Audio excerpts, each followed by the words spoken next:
Chapter 1. Does Evil Exist? Hi, I'm T. Park, world's leading expert on evil, and this podcast is based on my book, A Primer on Evil. Primer is what you put on the walls. A primer is a slender book explaining the basics of a given subject. You can find my book on Amazon.com.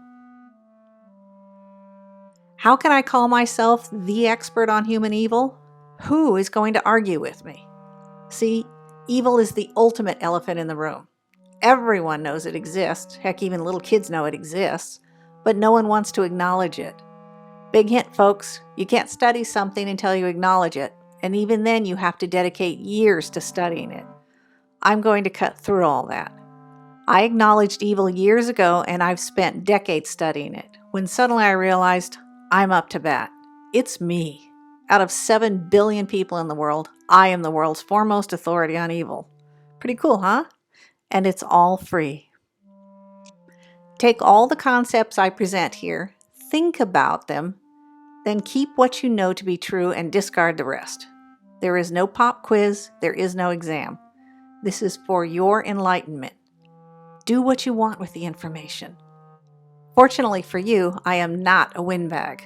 I am obsessed with boiling things down to their essence. Albert Einstein is one of my heroes, and even though his proof for the theory of relativity probably involved pages and pages of mathematical theorems, his final equation was so simple a high schooler could understand it. This is how mass becomes energy. Even though every single person in the world knew that when they threw a log on the fire and warmed themselves with it, he's the one who said, maybe I can simplify our understanding of this. All right, getting down to it, it's important to note that this podcast has nothing to do with religion, and I am not going to discuss the great evil masterminds of history except as an occasional point of reference. This podcast is only about the everyday evil around you, and the single most important point I can drive home is that evil is knowable, predictable, and preventable. That is to say, if evil is knowable, it is predictable. If it is predictable, it is preventable. You can, first and foremost, prevent it from affecting your life. However, if you take that equation to its logical beginning point, we can all work together to lower the rate of murder and suicides. I will get to that in a later podcast. The other important point to note is that I am not going to waste any time trying to convince you of my viewpoint. This podcast is for people who already know that evil exists and they want to define it, spot it, and avoid it. You came to the right place. It's a busy world, and my superpower is brevity and clarity. I'll hit all the important touchstones of evil, and if they resonate with you, all the better. However, I may startle you yet when I talk about things like the source of all evil. Maybe you're ready to hear it, maybe not. I really don't care. My job is to put it out there. Okay, if I'm going to discuss evil, it is incumbent upon me to define it. Before I do, I must quote a blogger named J.E. Brown. He or she wrote, "Why isn't there a single agreed upon definition of evil? Because all people, evil or not, have a vested interest in defining evil so that it doesn't include the definer." I love that. I have no problem defining evil, so here it is. The essence of evil is the deep-seated need to trap and control others. Think about it. This definition fits and encompasses the great evil figures of history, you know who they are, all the way down to your parents or in-laws who insist that you visit them at their home just so they can trap you and treat you badly. And of course, it encompasses men who beat their wives and girlfriends.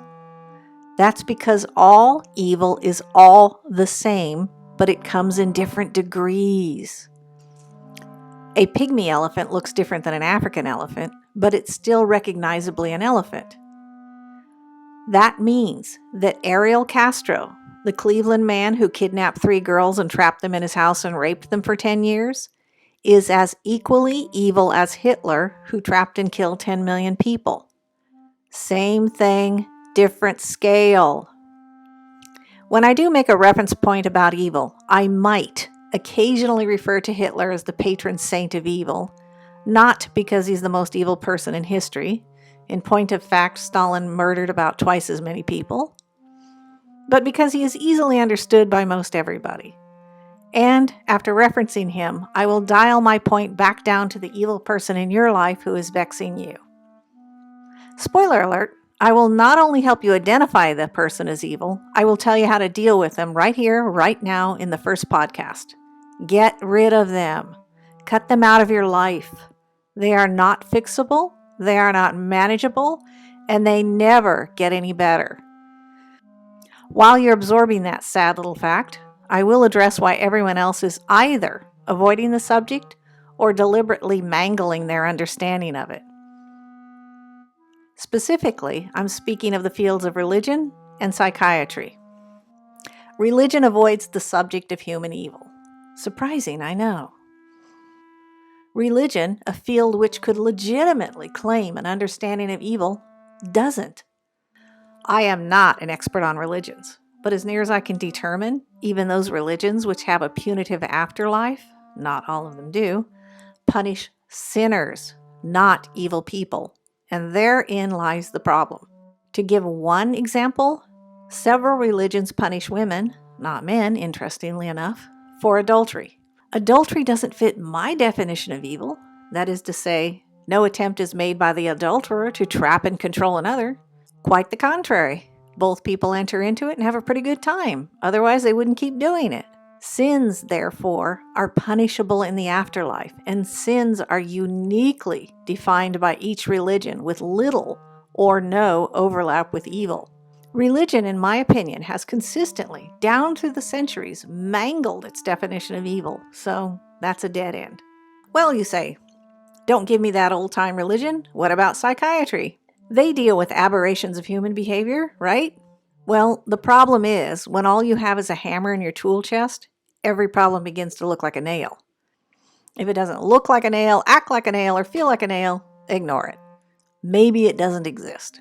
Once more, I am not an expert in the field of psychopathy, but it seems to me the specialists define every mental disorder as arising out of either an organic origin, i.e., schizophrenia, stroke, brain tumor, dementia, or as being personality disordered, i.e., sociopathy.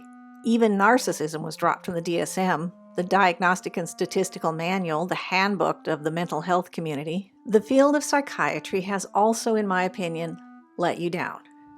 They deliberately, out of fear of seeming unprofessional, I presume, avoid any understanding of human evil.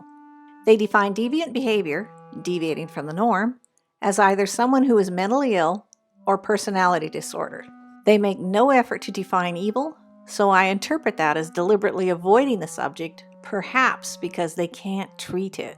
Well, I can't treat it either, but that doesn't mean I pretend it doesn't exist.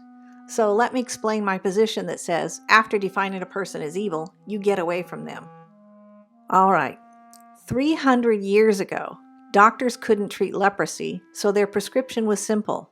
Avoid anybody who has it. Can't treat the plague? Avoid anybody who has it. Listen to me. That wasn't cruel. It was self-preservation. We have lost the art of protecting ourselves from those who mean us harm because we are conflating it with avoiding the poor lepers and plague-afflicted peoples who never meant to do us harm. They simply had a disease. But evil people don't have a disease. They are not afflicted against their will, and they can become, quote-unquote, not evil anytime they choose because evil is a choice. That concludes podcast chapter 1, Does Evil Exist? Yes, it's everywhere. Thank you for listening.